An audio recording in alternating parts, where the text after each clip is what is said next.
Hello and welcome to my talk for today. As you can see, I'm back in the basement. Happy Canada Day, everyone. Debbie and I have just been outside to hang a Canadian and Welsh flag on the front deck. In the process, I have been stung by a mosquito. If we were to calculate by numbers, that insect should be our national animal, not the beaver. I was told a few weeks ago that the reason they like to attack me is that I was not born here and haven't given enough blood yet. When you come from away, as we say here, there's always a tug between origins and present reality. This year, one sadness for me is that it's unlikely I will be able to go to visit relatives in the UK. I realized that the other day that despite being here for 22 years, this will be the first time I haven't been overseas in the summer.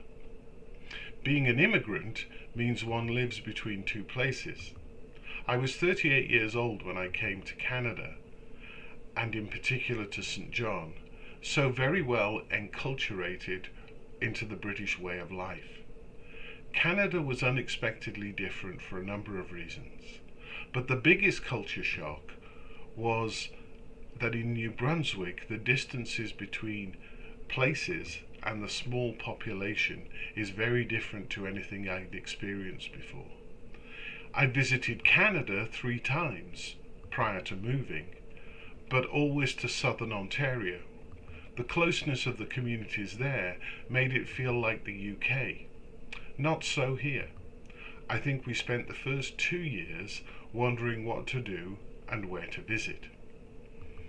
As time has gone on, I've learned the ways of Canada, or at least the Maritimes, although I'm nowhere near as fluent in them as you guys who are from here. I can get by, and things feel pretty normal. When I go to the UK, on the other hand, I notice the changes, and no longer feel as comfortable there. Life seems to be so rushed and frenetic compared to what we have here. As an immigrant, I live between 2 worlds in my mind, but in fact I would say it's 3. Years ago, a friend of mine visited Canada, and the family she was staying with decided to take her on a visit to the US. When she returned to school, she was delighted to tell us that at the border she was described as an alien. The truth is, we're all aliens. We live in a world that is not as it was intended to be. At best, we have a semi-relationship with God, which is supposed to be much more fulsome. Our relationships with each other, no matter how good they are not as full as they should be. Somehow we know this is true. We all, at times, have that same disorientation that I have, living in a land I love, away from a land I love.